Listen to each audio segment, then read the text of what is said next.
All right, good morning, everyone. We'll give people another minute to get on and then we will get started.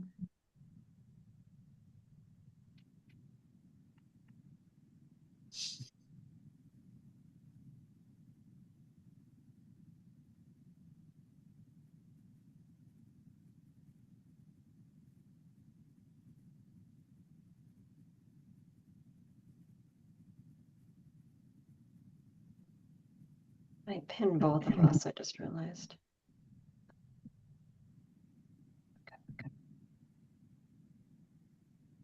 All right, so everyone joining, we're just going to give people another little bit to log in and then we'll get going.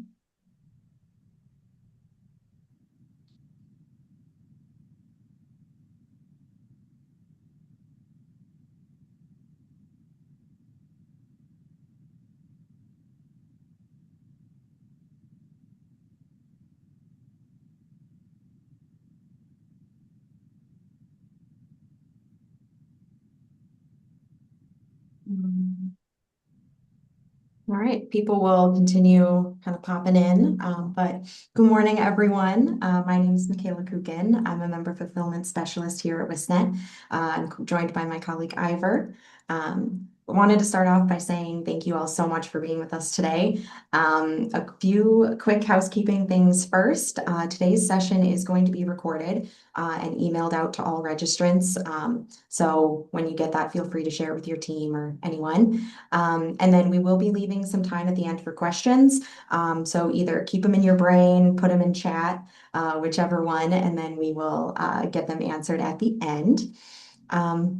All right, so we're so excited to learn about digital ADA compliance and website accessibility alongside all of you. So with that, I will hand it over to Erica and Brendan. Hey. Good morning, everybody. Thanks for joining us today. I assume you all know that you are here to hear a little bit about preparing for the digital ADA compliance, the rule that came down in August of 2024 and affects all Title II public entities, schools, in our case, libraries. We'll tell you a little bit about that. Colleges, and state, county, local governments. Brendan and I are here because we had an opportunity to meet with the WiscNet staff when we did a presentation at the Wisconsin Library Association conference this fall. We are the Lean Wisconsin website team, and for keeping this very brief and very short, we Lean Wisconsin in public library. We come from public library land. And in public libraries, libraries similar to school districts are organized into groups, and in our case, they're called systems. So CISAs in school districts, and we have library systems, and there are 15 of those around the state.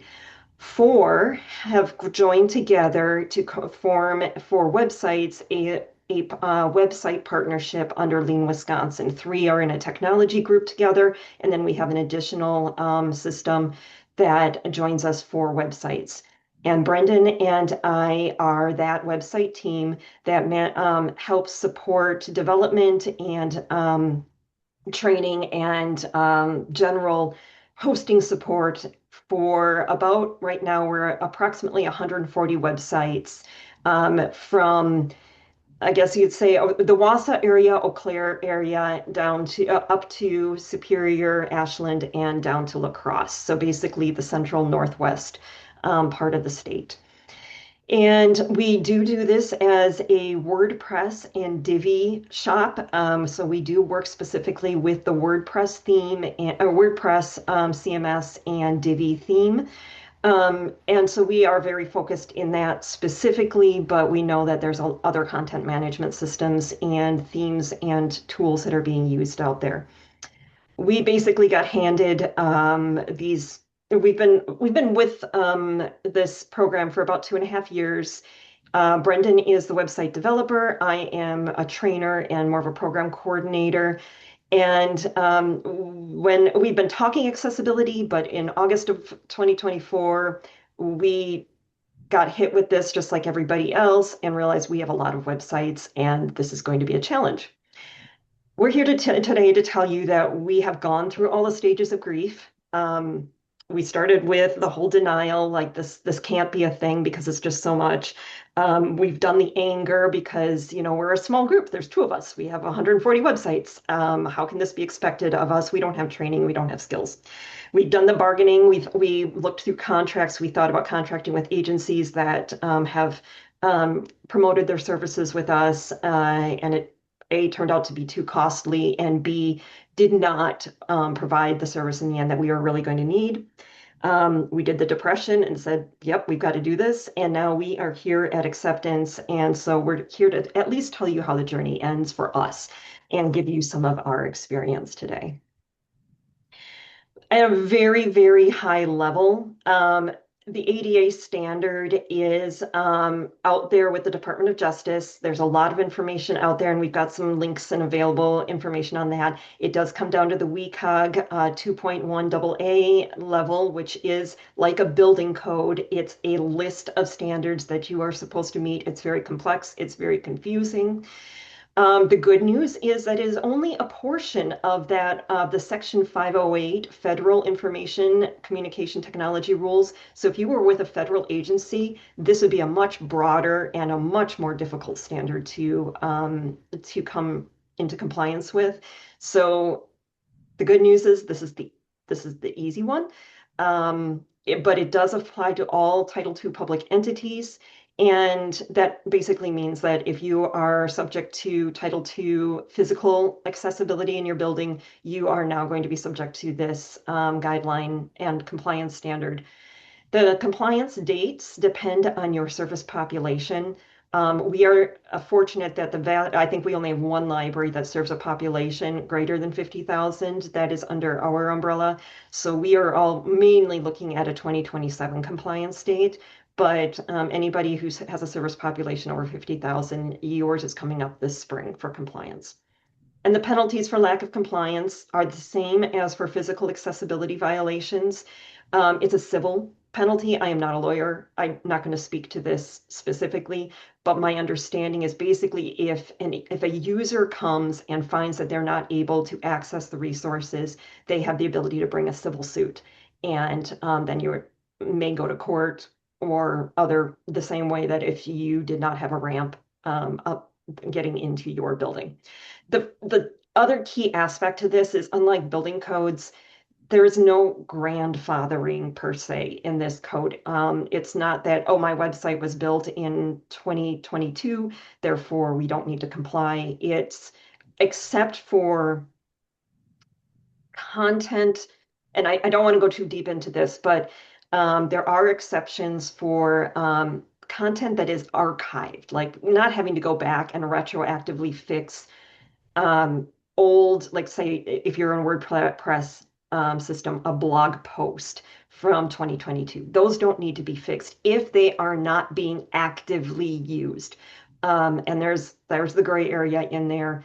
But going forward, anything new on your site is after your compliance date must be up to standard. I don't want to go down that rabbit hole too much because that's a big discussion, and there's caveats. We will touch on that very briefly as we go. Thank you, everybody who filled out the pre-session poll for us. It really gave us a better idea of what we want to focus on and address with you today. Just for your feedback, almost half of the respondents, 135 responses, said that they manage all aspects of their website, and then another quarter plus add content to the website, and the remaining were they supervise the website staff, so they may not actually get to be hands in on this, but they need to support the people who do. And actually, very good. We have only about a quarter that are new to accessibility and that this is new information or consider this new information. Many of you are aware, but haven't really been able to embark on doing the work. And then, we've got a good third of you that are doing some implementation. And I'm really curious about the ones that are out there doing it and they've got it figured out. You could be teaching this for us, and I would love to learn from you. Your top priorities are clear priorities for where to start. What is the role of a web developer versus those who are providing content, and getting some practical examples. So I hope we do that for you today. Common concerns is what is the definition of being legal? And we're going to talk a little bit about that, what our opinion is versus what the letter of the law might look like. Talked a little bit about that as far as what the penalties are. Documents, PDFs, content, and infographics. I apologize, but that's a whole nother hour plus session. So we will touch on that with a very light touch today, knowing that we could go much deeper, but it is a major part of the conversation. I'm really glad to mostly see that people are feeling like they're moving beyond concerns with the website structure themselves and more worried about about PDFs. We'll talk about that. Time, capacity, support from management, and buy-in from staff, always a concern. We're here for you. We feel it. We hear it. And then, as I said, training for staff who manage that day-to-day content, that is my role, heavily my role. And Brenda and I were talking beforehand, and he even said right up front, we see that as a 2026 or 2027 problem. We need to get the websites up there and running. And I think I just froze. Okay. I froze. I hope Brendan takes over. You didn't freeze, Erica. You're Oh, I okay. did freeze? Something Okay. weird. It might be a Thank presentation you. in 2026, 2027. So hang around for that. Yes, so we'll be back or somewhere. We'll be around. We'll let you do it. Our objectives for today is really to emphasize that small steps can produce significant improvements. So don't look at that code and feel like you need to do everything right away. We're here to help you identify high impact changes and design choices that will improve usability immediately for everybody and for users of assistive technology. And then we're going to hit like high level 11 accessibility checkpoints to go through. And we're going to give you some there will be a few specific fixes, things that you can do like this afternoon, and general strategies for addressing common barriers. But we mainly want you to walk away from here feeling like this is more achievable and can be done without having to rebuild your entire website or change the website function itself. High impact changes for everybody. This goes back to we have decided that when it comes to legal compliance, function is our final test. And if a website is usable with assistive technology, and Brendan's going to talk a little bit more about screen readers and other tools, that is really our baseline. You can use all the accessibility checkers in the world, and we've tested quite a few of those, and you can score 99, 100% on a page, maybe with 0 errors, and you test it with a screen reader and you can't get in past the first menu or to the first menu. The main test really needs to be that the assistive technology can navigate your site. Don't rely on the results from a test or a score. So these next 2 slides cover some high impact changes that will make your websites immediately more accessible, and then you can start picking away at the other little things. So these are design improvements that fix the website, that basically fix the internet for everybody, but are absolutely essential for accessibility. Think about the last time you were on a website that just drove you nuts. A lot of times, I had to put together a Doodle poll, and I'm sorry, but Doodle has become like one of the worst websites to use. They have these auto-playing advertisements that not only start playing and keep playing, but they reload and they make the screen jump around. And it almost becomes impossible to use a website because you go to click on something and it's in a different place. And that's me as a normative website user. So these are things that if you set this up right on your website, it's going to make website use good for everybody. And the first one is web page structure. We are going to talk about this in a few minutes about what exactly that is, but it is headings, it is how the flow of your website and telling the back end, using proper structure on the back end in HTML code so that both a sighted user and a screen reader and a machine can read and understand the navigation and flow of your website. Avoiding generic terminology or terminology that requires you to go back and figure out what it is associated with. This is important both for screen reader use because it may have read a whole bunch of content and then just says click here. Or worst case scenario, you have something that is text in an image and no alt text and no information, and all you get is a big image, click here. And a person has no idea what they're going to. For sighted users but with cognitive impairments or lower learning levels, just having a generic description of what a link does may confuse them. They don't know where it's going, what it's happening. So basically make it very easy for an individual to know when they are clicking a link or a button, what is going to happen and where it is going to go. New tab, same window, etc. Give control back to your visitors. Pop-ups. Sorry, people. Some of these are even navigable, but I don't like them. They get in the way of what I'm trying to do.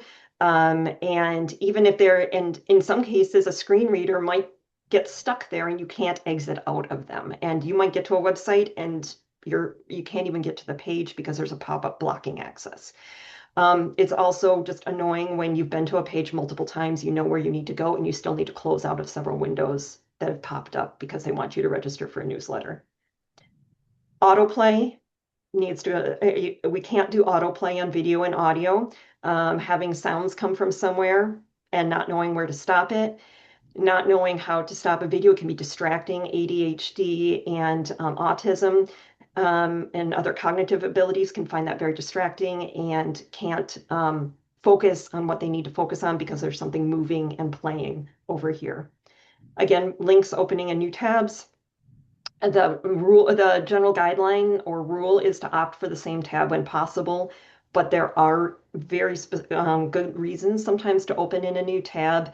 It just makes more logical sense, but then you need to be able to tag it and tell them where that is opening, because in a screen reader, it's a different key function to go back to a different tab than it is to back in the same window.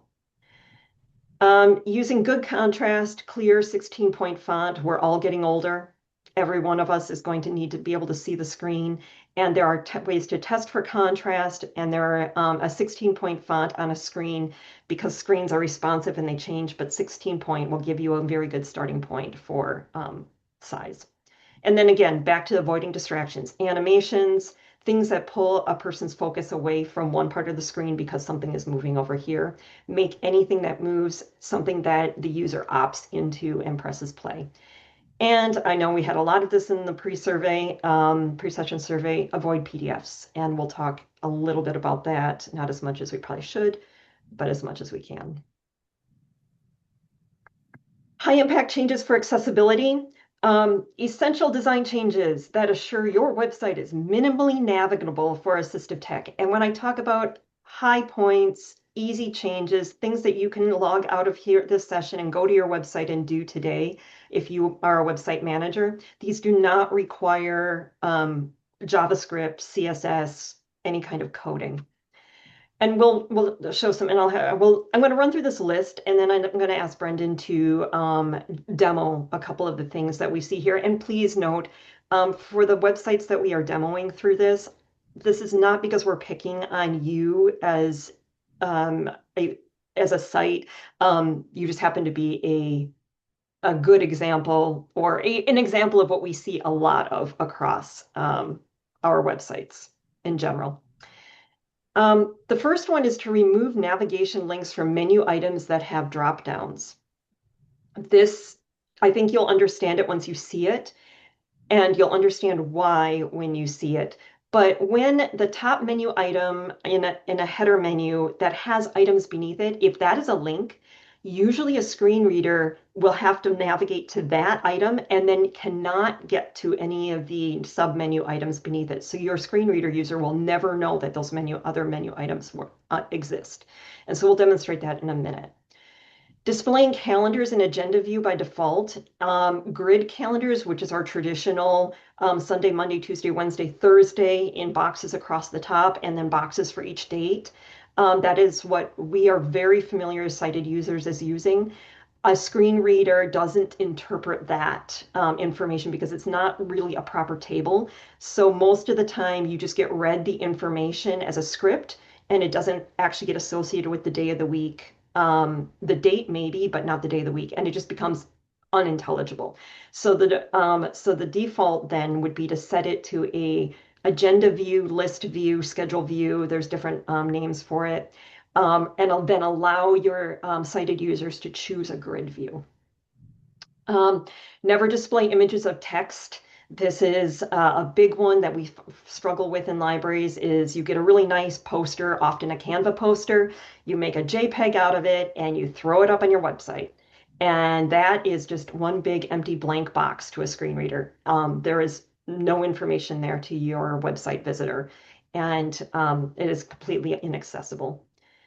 And then finally, assuring mobile responsiveness, which most of us do, but think about it that a website can fully function either only in portrait mode or only in landscape mode.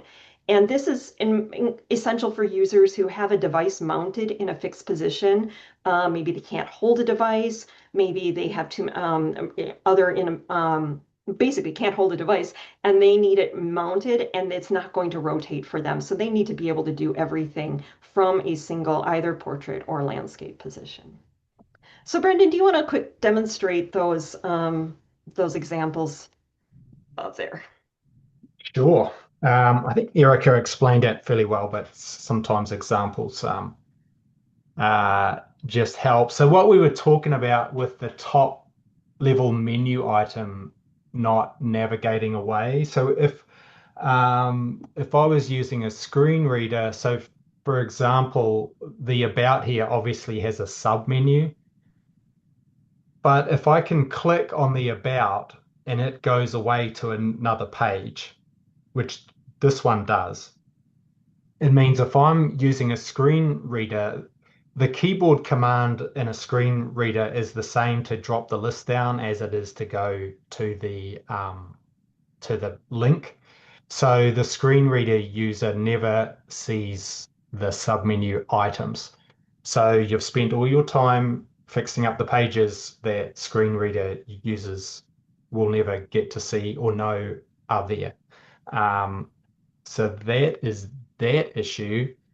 Um, let's check out the grid calendars. And so everyone we seem to prefer the grid calendars, the calendar view, the month view at the moment. And that simply has to change. We need to open all our calendars in the list view. And this is basically what happens is in the list view, screen readers can read the calendar like a shopping list, basically. And that makes sense. And because you get the date and the time and then the event, the date, time, event. For a grid calendar, the screen reader comes down, you get the day of the week initially, and then in your cells, you're not getting that day of the week again generally, unless someone's done a good job. And in the future, maybe they will do a good job, and when you enter a cell, you get the full date. But as up to when we last checked, that's not happening at the moment. So we start in this list agenda view, which can be screen reader. This is something you will get. This is one of the things that you really get kickback on. Like it's when I change people's menus to a list view, they always mention it, and I tell them it's because it has to be screen reader, and your users will get used to it, and I think they do. They just have to be told this is how it's gonna be now. Images with text in them, where you're relying on the image to give the information, right? Annual in the library world, the annual stats, they always have a nice image or a PNG or a PDF even of their annual stats. How many people came to the library? How many books were borrowed? As Erica said, something complicated like that you cannot get across in an alt text. And so this is basically a blank box to a screen reader. Um, there are ways around it. You can add that text somewhere else. You can hide the image from a screen reader and have the text somewhere else. For most users, that's kind of that's a lot of work, right? So we encourage that they would make a JPEG of the "we are closed," right? Because then we can have an easy alt text, and the rest of this content would actually go in the post, the post or event actual content.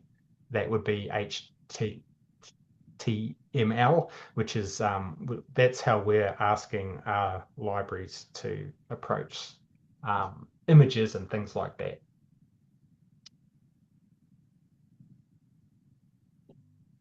And and just one other piece on this. Sorry. Um, on this example here, and I'm sorry, I was responding to the chat. So, and yes, you can throw questions in chat. If we don't get to them during the presentation, we'll get to them at the end. Also notice this text here is very tiny. So a lot of times if you take posters that have text in them and you post them as JPEGs, you are losing out on size because the font size gets too small to be easily read. We see that in a lot of examples. So put your text, keep your image to the "we are closed," your splash piece. You can always put that alt text in there. And then anything that's actual text, put it into HTML on your website. Hey, those are two slides of very high level, quick, easy items to address. Now we're going to go down through a list of approximately 11-ish items. Some of them are more like, now these are the things you need to think about. But these are a checklist that you can go through and just see where are we at on our particular website. I did note in the pre-session survey, people talked about, concerns about what their content management systems were capable of and some struggles there. We totally agree and understand. It's like if WordPress would just do ... we wouldn't have to be doing ... or how do I force this to do it? We have had to do quite a few workarounds. Our hope is that as this rule becomes a more broad rule, that our themes and our content management systems will start to catch up, and they will just become part and parcel of what we do, and we wouldn't have to do a lot of band-aid fixes. But for right now, this is at least a high-level checklist to work towards. So step one is website heading structure, and this is possibly the most essential thing you can do on a website.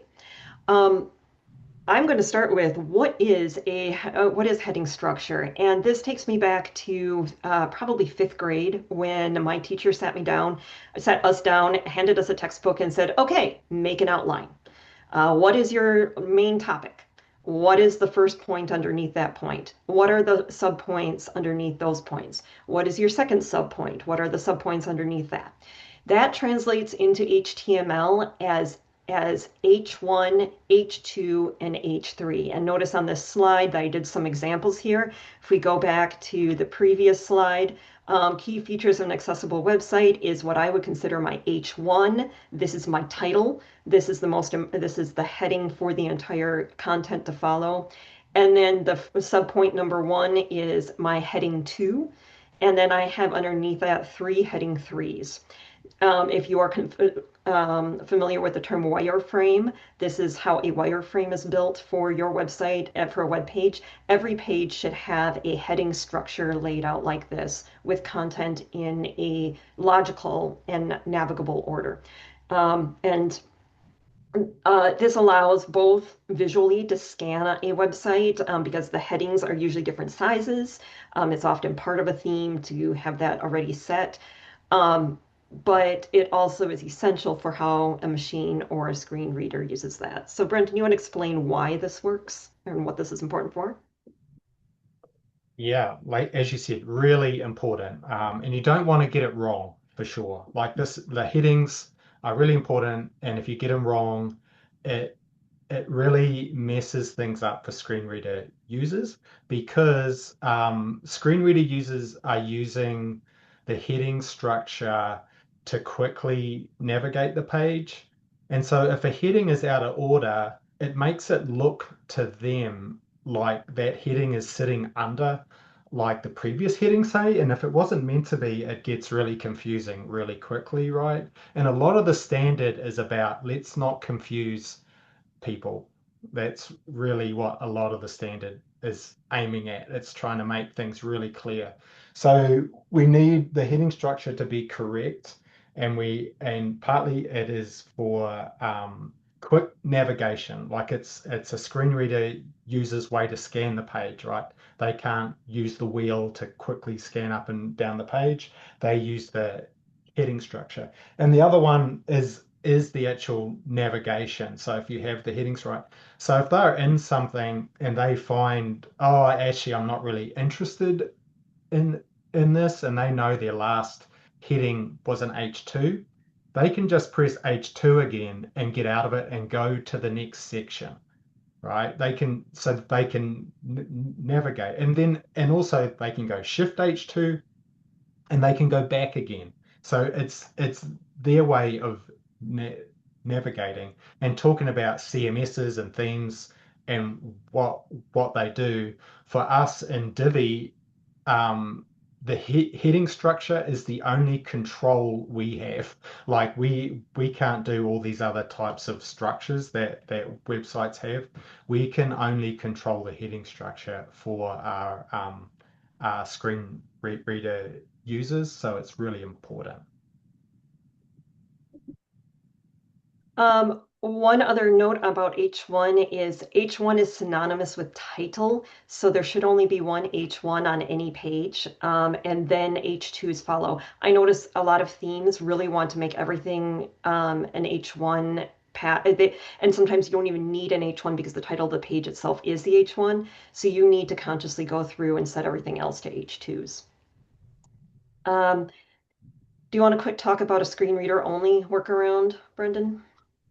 Yeah, so and there at the bottom left there is a little bit of CSS that basically you can kind of see if you can read it puts a little bit it puts the code off to the left and makes it 1 pixel by 1 pixel, right? So and it makes a class that if you use this SR only class, that text is only available to screen reader users. And so, for example, on our website home pages, we very rarely have a heading that we don't need a heading that says basically this is the such and such library homepage, but we do need an H1 for screen readers, and so we make a heading an H1 heading that is a screen reader only. And I do that a lot actually on pages for like H2s and H3s, where it's really obvious if you're looking at the whole page what it is, right? Like this is a bunch of calendar events. I don't have to put that this is the events calendar, but I will use it as a screen reader only H2. I'll say events calendar, right? So they can navigate, and so it's really obvious to them that they're about to hit the events calendar before the events calendar comes up. So yeah, that's just a technique I use to make a page more clear and to fulfill the ADA requirements. Um, Use that screen reader only code. So then our essential point number two is once you are just thinking about heading structure is your actual website header, main menu, and keyboard navigation. So this should apply to your entire website. And this is right from the WCAG standard is you need to have a skip to main content in the header code. And the submenu, and that means that they can, and I'll have Brendan talk about what it does in a second, but skip to main content in your header code, submenu headings that we just demonstrated that don't link to other items or pages. There is a question in chat, and we did see this. There's a workaround that some are using that when you click on that link, that about page, it would go to a page that has all of your menu links in it. So it would essentially replicate the drop-down menu, but as a web page. Um, I there, as far as we can tell, there's absolutely no problem with that, other than remembering that when you have a menu item that you've taken out of the menu or added to the menu, that you need to go to that page and do it as well. So that's just a workflow question as to whether you are conscious and willing and capable of remembering to do it in two places. And I know I'm not. I really am not. But if that's your work, that it's a beautiful workaround as far as I can tell. And then the other piece is keyboard navigation for focus, to be able to, for keyboard, those who do not use mice, and for screen reader, but cannot use a mouse, but and still have the visual, you can see where your cursor is on the screen. So Brendan, do you want to demonstrate or talk about how that applies? Yeah, I don't know. That kind of hard to demonstrate. That keyboard focus is just a little bit of code in your CSS. Let's see if I start using a. I won't. I don't want to get the screen reader started and doing that noisy stuff, but I'll try and use a um, tab. So there, hopefully it came up. You can see. So the first item is a skip to main. Um, what is that Way up then? in the upper left-hand corner. Oh It's kind yeah, of tiny, and you usually don't see it at all. This is usually something that only it's a screen reader knows. well, it's just because I hit the tab key. So you Yep. can, yeah. So once you start using the keyboard when you first open a browser page, uh, some of this screen reader stuff comes up. And so skip to main, and what that allows us to do, it's generally, you've come in to the site and you've chosen a menu item and you know you want to read that page, you don't want to have to tab or through all the menu heading stuff again, right? You want to go to the page content, and so you can skip straight to the page content. The other thing about the standard, um, it's trying to say, let's make navigating your page efficient for the screen reader user, right? And so it doesn't like, so this is a very much a every page has to have a skip to content. Like that's a hard and fast rule because it's stopping all these clicks. It doesn't want to make the screen reader user have to do all these clicks to get to the thing. The other thing is to do an H1. That's the other point of an H1, and there's only one H1 on the page. You could also open the page, and this is what I do. I hit the one key and I go straight to the H1, and that will also get you just below the skip to main content line as well. Um, yeah, and we mentioned the not having the links.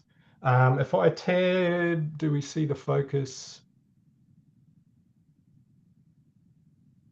There we go. So I'm sitting on the Bayfield image there. And so when I'm tabbing, it has a focus line around it. And so now I'm at the account. And so it shows which one is currently in focus. And that too is a hard and fast rule of the WCAG um, standard. So I also have that it comes up in the title, opens a new window. If it opens a new window, um, that's that's I think that's part of the standard, but that's kind of a thing to decide too, how to indicate to your user that this is going to open up in a new window rather than the same tab or a new tab.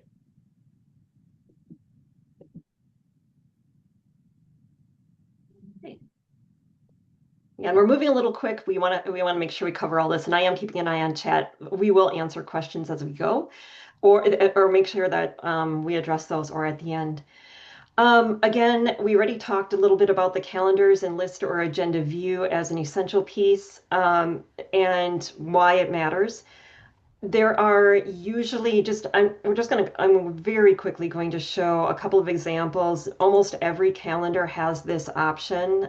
So this one is an example of a straight up like freebie your standard embed code for a Google Calendar, but then in the embed code for the Google Calendar, I believe it is agenda is the default format that you choose in then put in the code. Um, Google it, ChatGPT it. It will give you a code that you need if you can't find it from Google itself.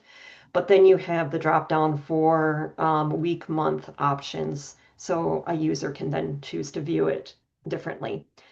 Our libraries use, many of our libraries, not all of them, many of our libraries use the Tuckify calendar. And we'll talk a little bit about third-party integrations. This is an example of a third-party integration. We were very happy to hear from Talkify, and they gave us, well, I'll share the term for it later because I can't think of it. But they have an accessibility document that they fill out and say, this is how we believe we have met accessibility. And Talkify was very gracious and very um, basically gave us a lot of indication of how they are taking accessibility seriously. And their document was very thorough, and we have had a lot of success with using the Talkify. But this is what, again, it looks like in an agenda mode, and then the monthly view that comes from that and the screen reader the screen reader compatibility is defined in their outline. So Do most you want to calendars talk, have that option. So go ahead. Erica, do you want to talk about how a lot of people have a mini calendar on there? Yeah, I think we have Yeah. that down further. I think we have a Okay. link to that in a little bit.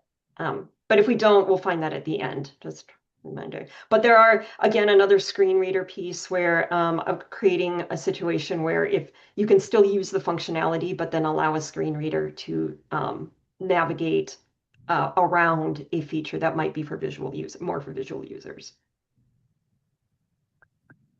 Um, then no animations on websites. And I think one of the things that our libraries used a lot of, it was most of our library websites were built before we came on board, and it was just a standard thing was to have a news slider up at the top that posts from WordPress posts were automatically displayed and cycled through the content.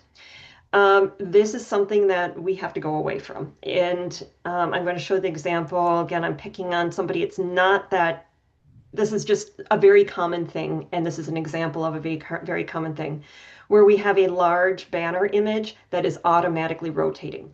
The nice thing about this one is it does have a pause button.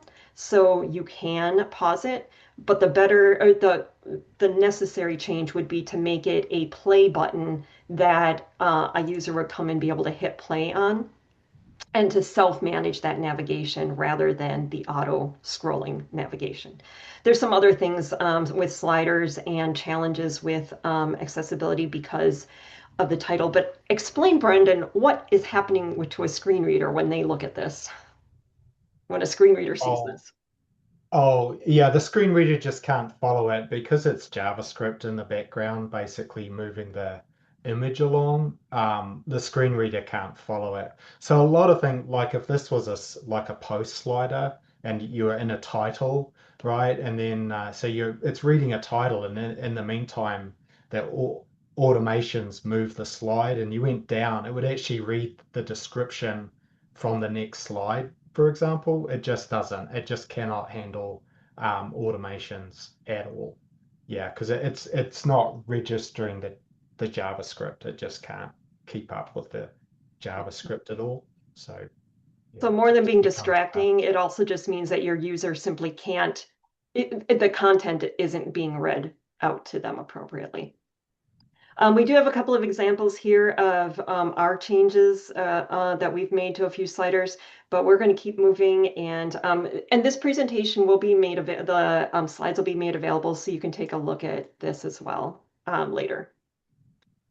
Alternative text. I hope everybody's pretty familiar with alternative text as an idea, at least at this point. And that is basically meaningful text that describes images. I always say to my website content managers, you're putting an image there for a reason. You are trying to communicate something with that. And just because you can't see the image doesn't mean that you shouldn't be able to understand what it is that you are trying to share, an emotion, a feeling, an idea. There's a reason, and you may need to stop and think about what that reason is for putting an image on there. And if it is purely decorative for sure, then you need to mark it as much. Um, and alt text does not mean picture of a flamingo or logo is not meaningful alt text. The best tool that we can offer you is this tool from Arizona State University. We have fallen in love with this.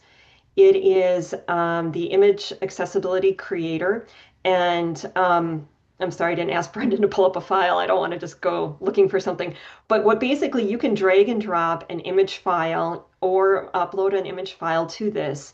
And the Accessibility Creator is the first AI engine that we've encountered that actually gives a good description. It will give a long description, it will give an alternative text description, and it will transcribe any text that is in the image, and it is very, very accurate.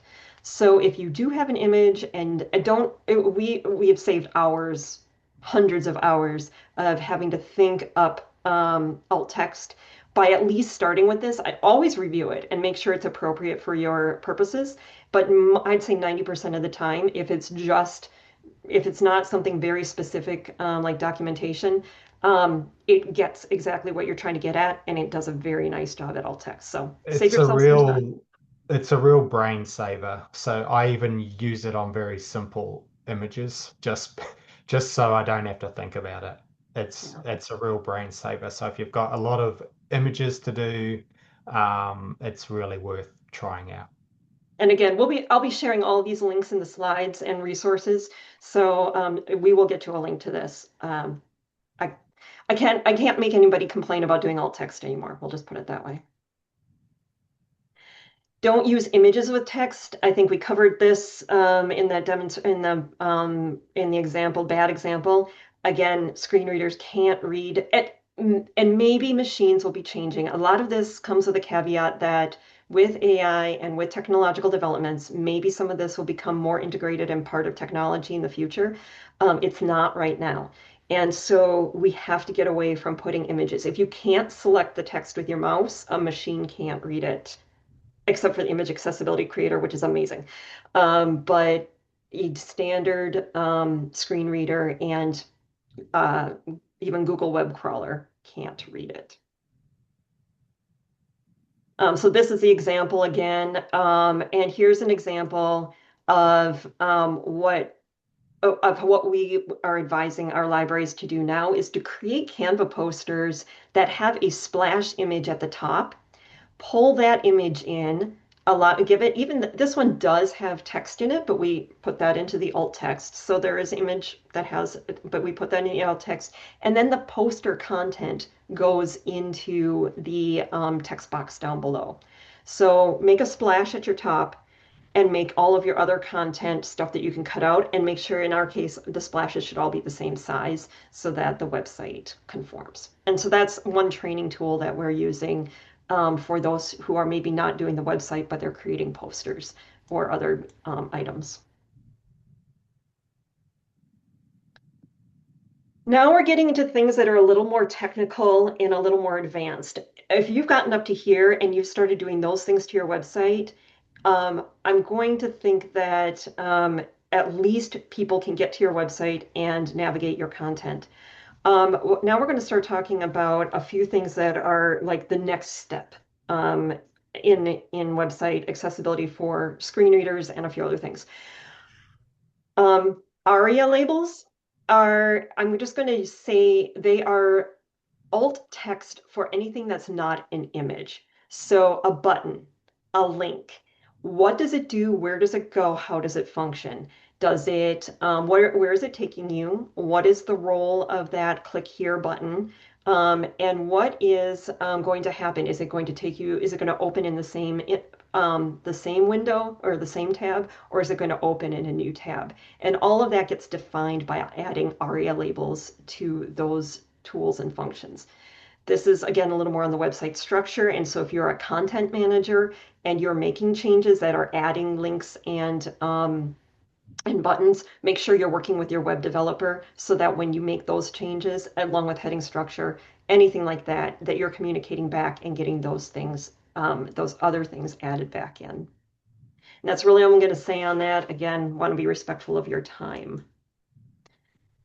Readability, this is actually an essential function and should start even before you start doing anything else on your website.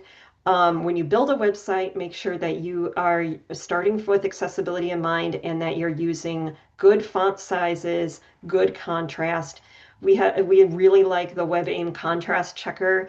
One of the pushbacks I get is like, oh, we have a default branding palette that marketing has put together, and we need to use these colors.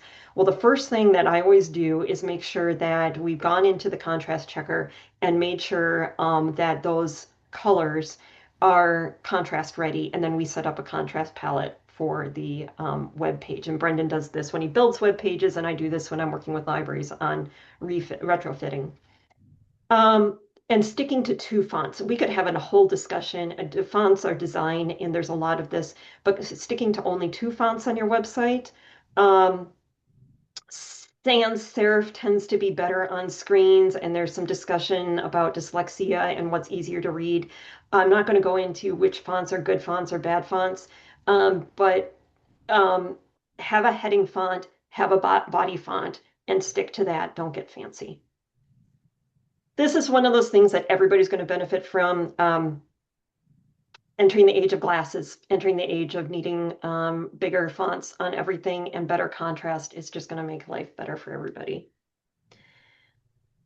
Tables, column headers and row labels for tables, but specifically column headers. Brendan, I'm going to turn this slide over to you after we click on the example from, oh, and I think I need to get to the right page here. Sure. Okay, there you go. Really, a lot of time, when I used to make tables, I never bothered putting a header in. I just would make it a different color or something. But it really, if you are using a table, it needs to be set up properly, because when the screen reader reads through, so if you have it set up properly with that table header, when it's reading, say, that core fund line, it'll say fund, core fund, calendar YTD 13.80%. It'll read the whole thing. And whereas if you don't, it'll just read the content, but you won't, so it'll be reading core fund benchmark, but it won't tell the user again what column they're in. And so it just needs to have a proper header structure. So it makes a big difference when it's being read out on a screen reader. And then the next kind of technical, or one that can be a technical detail, or sorry, I forgot about this slide. Multimedia, anything with multimedia needs to have captions and transcripts, and audio for a podcast need to have transcripts. What's nice, YouTube will often, if you're embedding a YouTube video, it needs to have those things.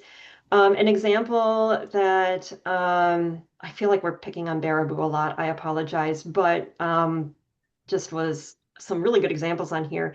They have a podcast on their homepage, if it there, this collision with Considine, and it goes out to Spotify. So it's a podcast, goes out, you can listen to it on Spotify, but from what I could find, I couldn't, if there's a transcript, I couldn't find it.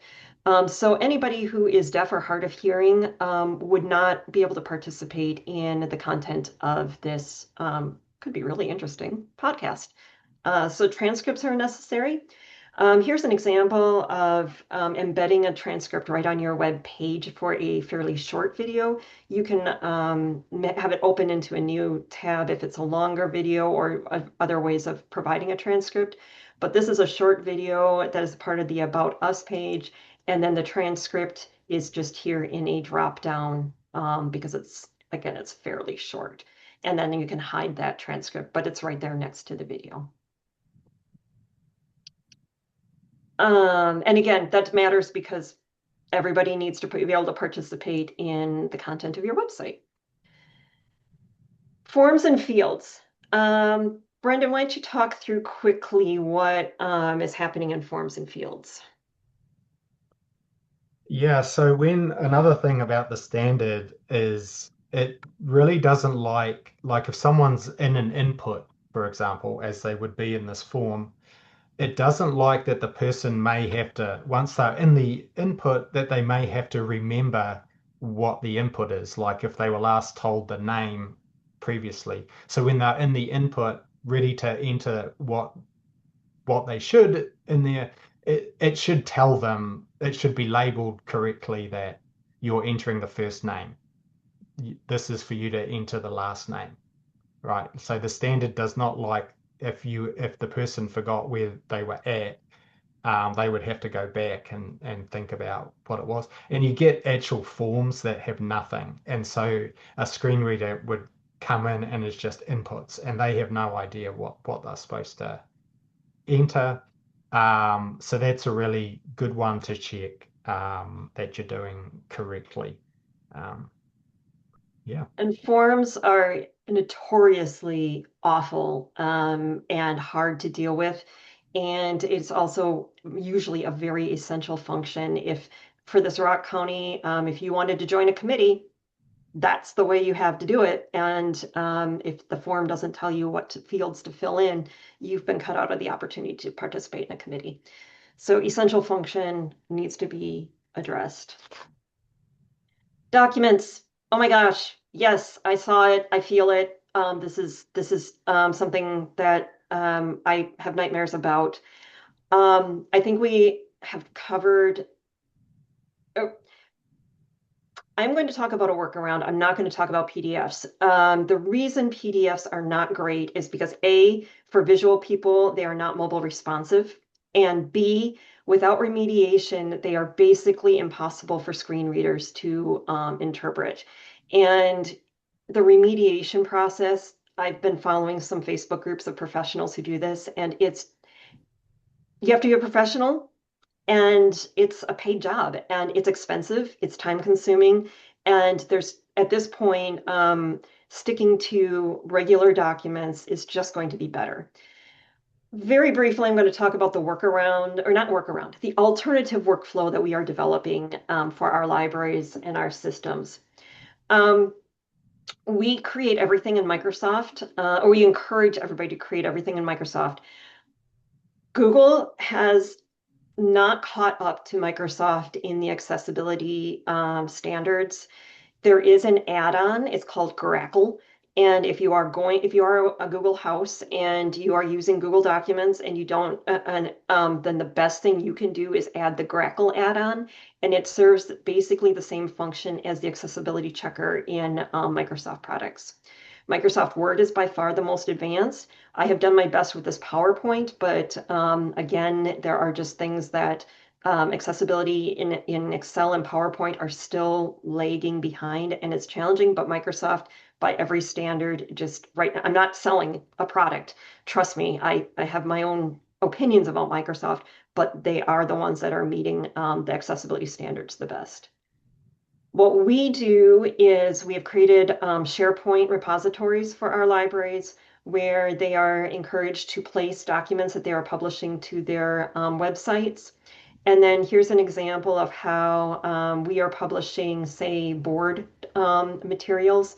This is an example where we have every meeting has its own toggle. And when you click on the link here, it opens it up in a view only folder. So all of the documents for this board meeting are here in the folder. And when the agenda is clicked on, for example, if you're signed in, you'll have full edit capabilities. But if you are a visitor to the website, there. Well, and Brendan signed in. So he actually has the editing ability. But you would only see a view-only version of the document.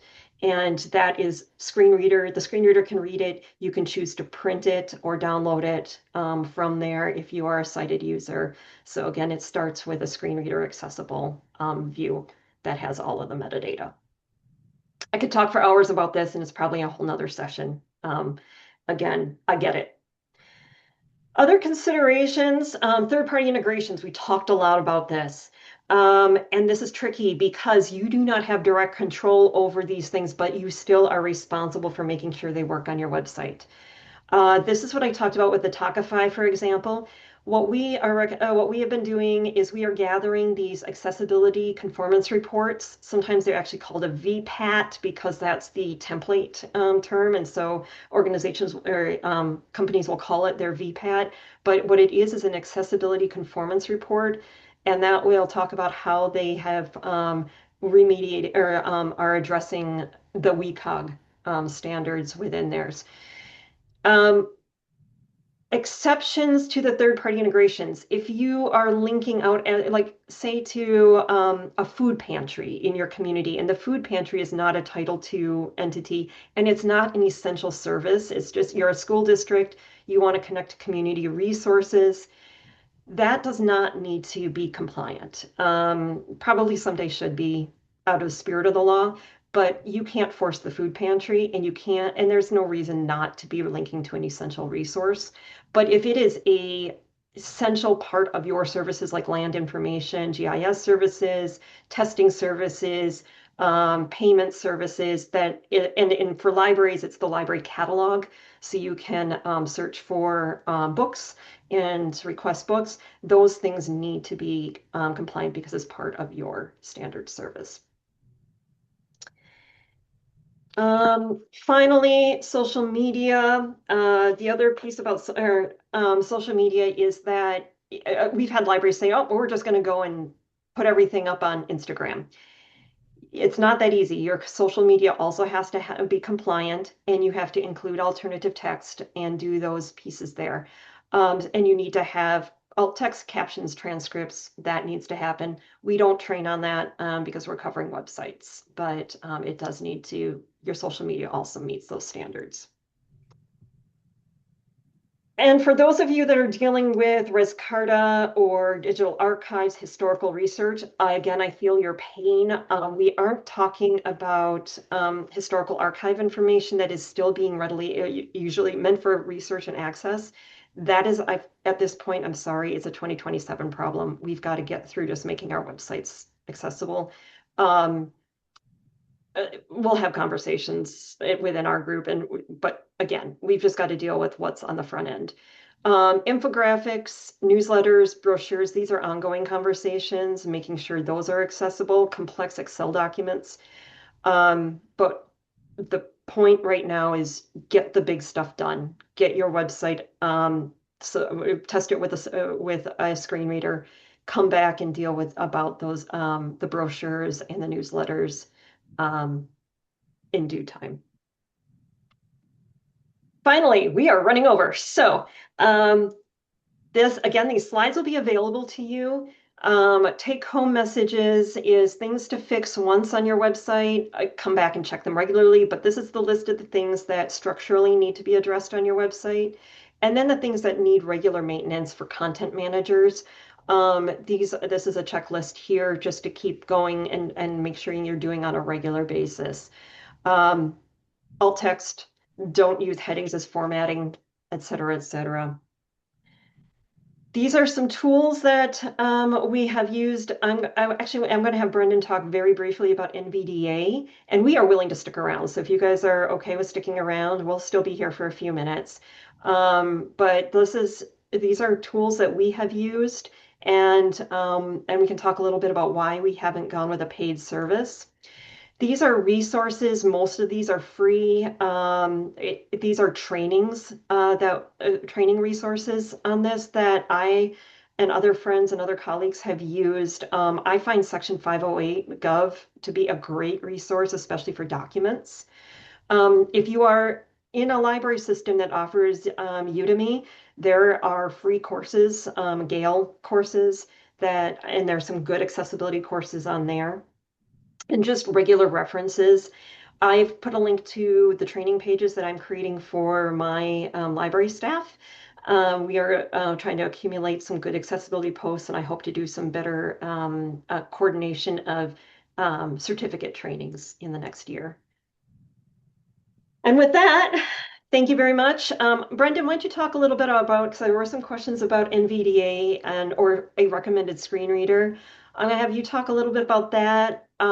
We can review some questions. Again, we're happy to stick around and continue the recording a little bit. We will send out the slides, but other than that, we appreciate your time and attention and wish you the best. Brendan, NVDA. All right. Yeah, thanks. If you have to leave, thank you for coming.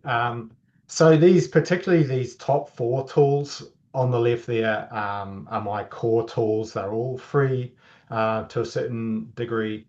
So the NVDA screen reader is the free one, right? There's another couple that are, so and it's well used, but I think it's probably commonly used by developers and things to basically test your sites. I don't know how many actual needed users who need a screen reader use it, but it seems to be the standard for testing your websites. And I always hear a lot of feedback about I don't want to learn to use the screen reader, NVDA screen reader. It's really annoying. I would just say to that, you wouldn't give someone a website and say it's mobile ready and you haven't viewed it on a mobile phone, right? And so you shouldn't give someone a website and say it's accessible and you haven't viewed it with a screen reader. That's my kind of go-to there. If you've got a WordPress site, this equalized digital accessibility checker plugin really was a game changer for us. It's very good. It sits there on each page and it gives a summary and details of what's wrong with the page. The WebAIM contrast checker we use a lot too, and there's other WebAIM tools, right? And we've mentioned this what's it called, alt text, this ASU image. Actually, and if you go back a page, they've got other really cool tools as well. They've made a bunch of tools to help their tutors make things better. It's actually a really cool site. So I will leave it at that for now, as we are getting late. Was there any other questions or anything, Erica, you wanted to Yeah, handle? I'm scrolling through. Let's see. The question about, I'm trying to think. See, Lori's popped in with a few answers. Thank you very much, Lori. If we embed a form from Microsoft, is it accessible? I'd have to test it with a screen reader. Embedding Microsoft things is tricky, and you may have skills that I don't have, but that would be something I would test. And again, going back to what Brendan is saying is like, most of the time I can't say yes or no on a lot of these things. It comes down to the function of it, and things change. So maybe last week it wasn't, and they've updated something, and now it is. Oh, yes, and I do want to also say there is a color blindness simulator. I did not talk about color blindness in the color palette piece, but that I've talked with training and things like that. Don't use red and green as your only indication of something on your website, like room availability. And the square is colored red or the square is colored green. If you're colorblind, you have no idea. You still need textual cues or other color cues to help individuals know that. How to do alt text without AI. And actually there are some really good tools out there for that, and that's what we were doing before we discovered the ASU tool.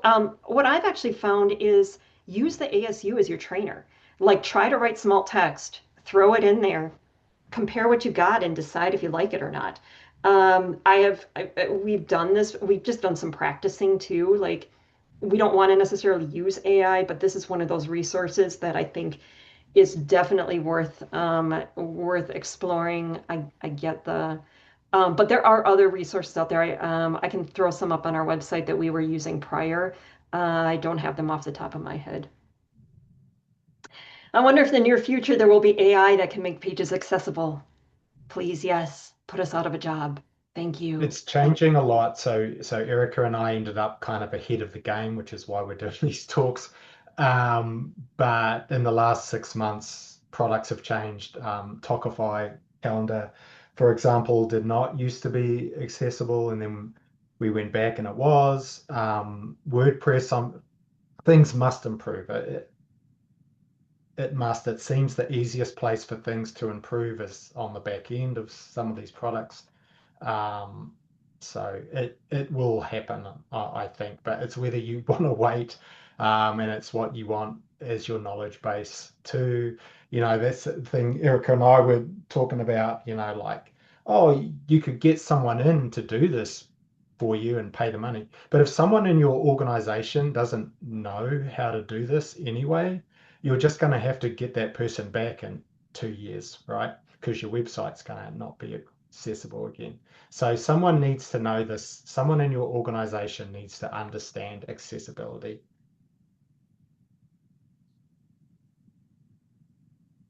Okay. Oh, and there is a question about, are people connecting live Google Doc links or downloading it as a PDF and uploading it? This also goes back to that Google form thing, or sorry, Microsoft form. Unfortunately, Google or Microsoft does not like embedding.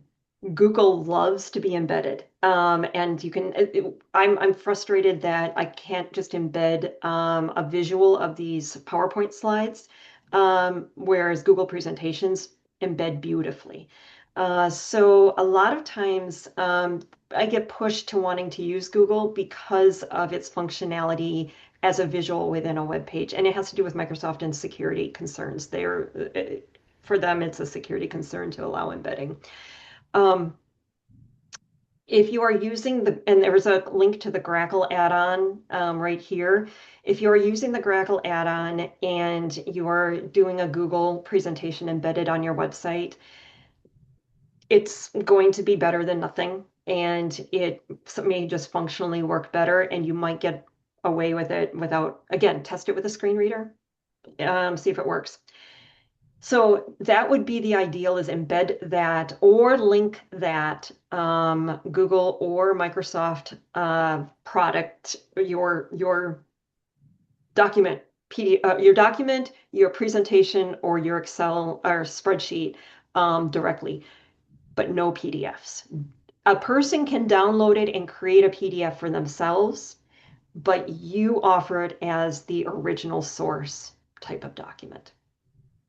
Oh, and unfortunately, this also applies to open source document, or sorry, Apache and the other open docs. They are not as accessible as Microsoft Word.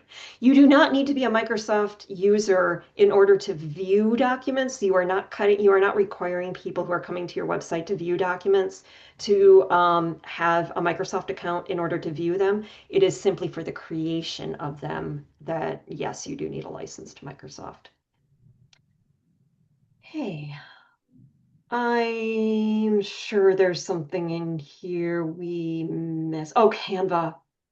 Canva. Oh, Canva. So the question here is about linking to a Canva file. First off, the absolute worst choice you can make for a PDF is to produce one from Canva. If you are going to make a PDF, please let it be from a fully accessible Word document. That is like the least worst option. Canva PDFs are horrible. Linking a Canva document, again, that comes down to a screen reader. Canva doesn't do weird things with layers that screen readers don't always play well with, but it would be better to try to link a Canva document. I I've recommend tested Canva for that images. before, and it's terrible. Yeah, Canva's not doing it. They say they are. Yeah. They're not. They're just not. Again, I hope they get better. I really do. Let's see. Can we share this video with LibGuides IT? Share away. Again, we are not. We are experiencing this as individuals who are charged with maintaining websites. We are not legal authorities, and we are not necessarily even trained web developers in the sense of like we are not accessibility professionals. We are doing this, as I guess professional amateurs or amateur professionals, one of the two. So yes, share away, but also don't look at our websites necessarily as models yet. We are not there. We are working towards this just as much as you, but these are what we are building our websites towards. If anybody else is still on and you have a question that hasn't been answered, can you repost it? Because I'm afraid if I scroll up. Or feel free to unmute as well. Or and ask your unmute, yeah. question. Pop in. We can talk about this literally all day, but we should probably actually work on our websites. And while we have a quick sec, thank you all so much for joining today. Our next Teach and Learn is going to be in March, so keep an eye out for that announcement. And again, we're going to be sending out this recording, slides, chat transcript, any useful links in the next couple days, potentially into early next week, depending on how much there is to compile. As it seems like it's going to be a lengthy list of links and helpful things for everyone. But as always, feel free to reach out to us at any time. And okay, perfect. Erica just sent the links to the slide there. We'll do an email. Yeah, I know we are kind of well over time, but figured we didn't want to cut any of this important content. So yeah, if anyone has any last minute questions, feel free to. I did see the one about concerns for apps like Google, like Grackle seeing student data. We are libraries, and so one of our major concerns is patron privacy, just as you would have like school student privacy concerns or any other user privacy concerns. I can't speak specifically to Grackle. I guess what my question to you would be like, what are you publishing to the web that has student data that and that would be a very good question. I would want to go ahead and read some of the terms and agreements and see what data, in theory, the only thing it should be doing is checking that you have headers in your document and checking that you have links properly labeled and alt text in things. That's the don't be evil approach, but we all know the world we live in. So anytime you do an add-on, you do have to check with those policy things, and terms and services also do change. So it's just kind of like anything. Anything else?